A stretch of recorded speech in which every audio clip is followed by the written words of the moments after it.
Hello everybody, and welcome to an introduction to Vietnam and Vietnamese culture. My name is Ross Anderson. My wife Nicole and I lived in Vietnam for 2 years, and this is a sharing of some of the things that we learned and had fun learning while we lived in Vietnam. In this video session we're going to have a look at Vietnam, its geography, some things about its history and religion. The first thing to note is some basic things about Vietnam and especially the South. Now for all you Aussies out there, I'm sorry, Vietnam resembles more New Zealand than it does Australia. It's a long narrow country with a mountainous spine to it. There are large river deltas in both the north and the south, and that's where the majority of Vietnam's 90 million people live. In the south in particular is the famous Mekong Delta. Please note that it's spelled Mekong, but it's pronounced Mekong in Vietnam. In that river delta, the Mekong extends all the way from the Himalayas in China through a number of countries and exits into the sea south of Ho Chi Minh City. Tens of millions of people live in Ho Chi Minh City and also in the Mekong Delta. You will find as a result that there is traffic everywhere, whether it's motorbikes or taxis or trucks or late model cars or even bicycles or carts. Everything is carrying something if at all possible.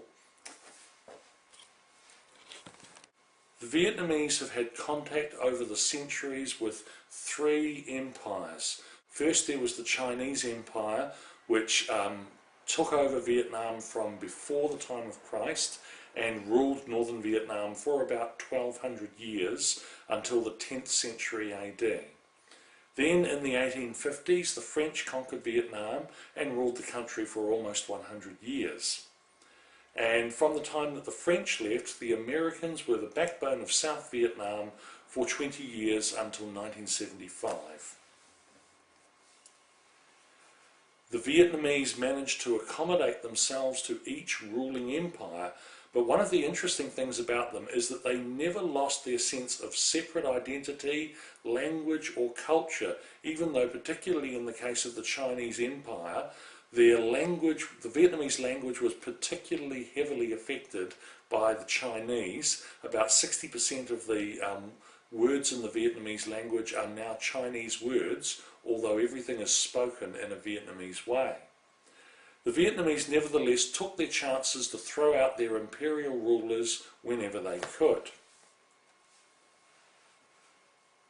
Communism in Vietnam appeared early in the 20th century and became the point of patriotic resistance to the French imperial rulers in the 1930s and 1940s.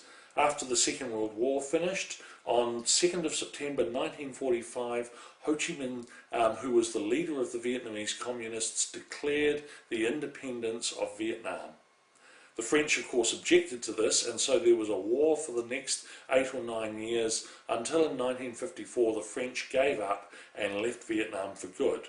The communists at that point took over the northern part of Vietnam, but the southern part of Vietnam continued to be ruled by non-communist dictators because of the power of the American military who were supporting them in that area.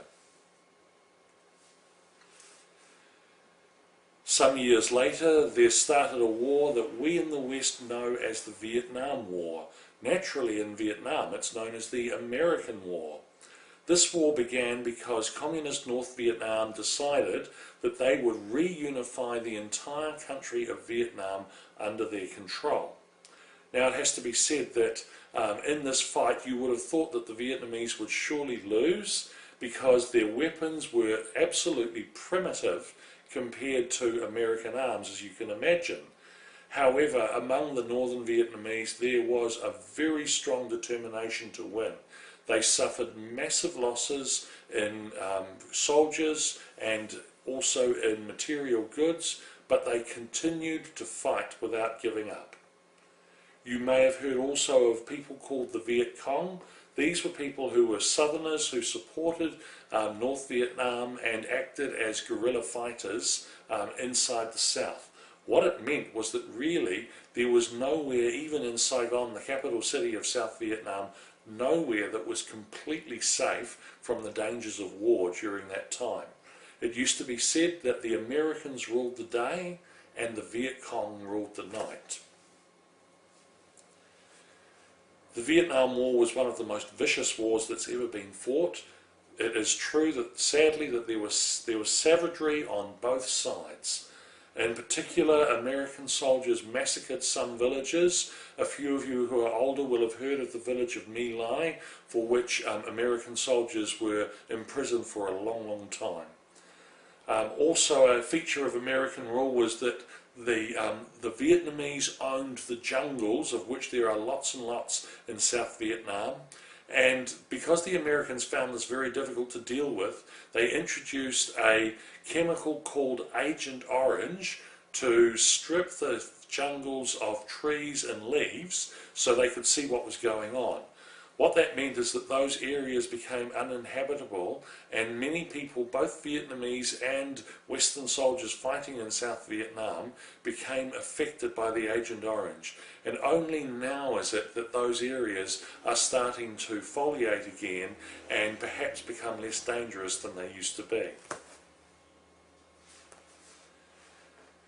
North Vietnam made peace with the United States of America in 1973, but continued to fight South Vietnam until they defeated them and captured Saigon at the end of April 1975.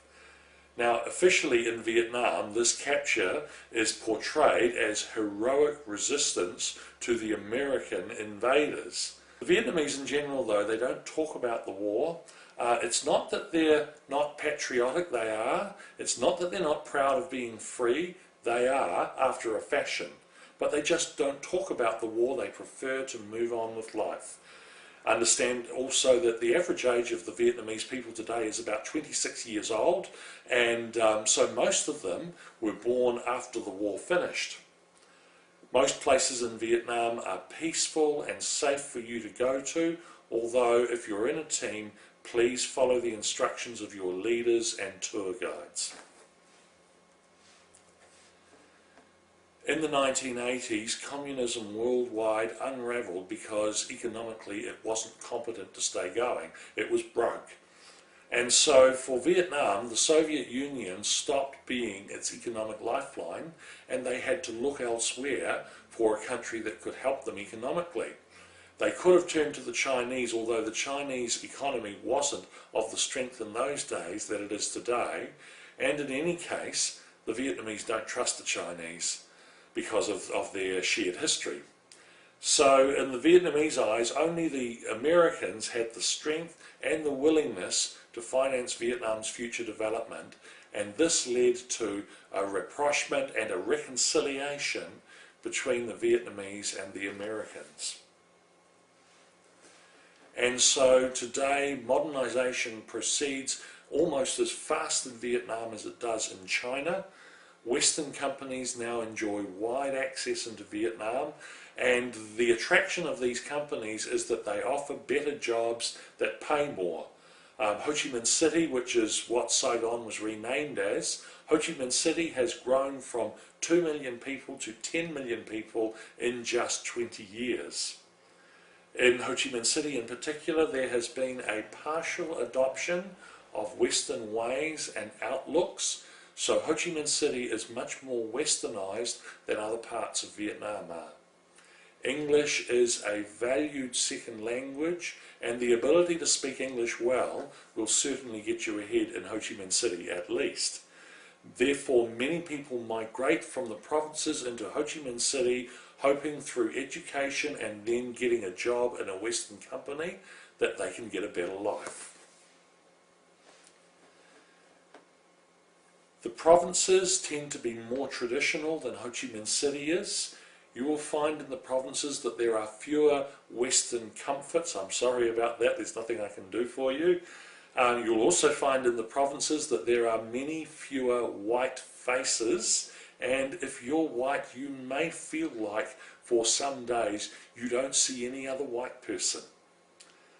Less English also is spoken in the provinces, so you will become more dependent on those that you are with.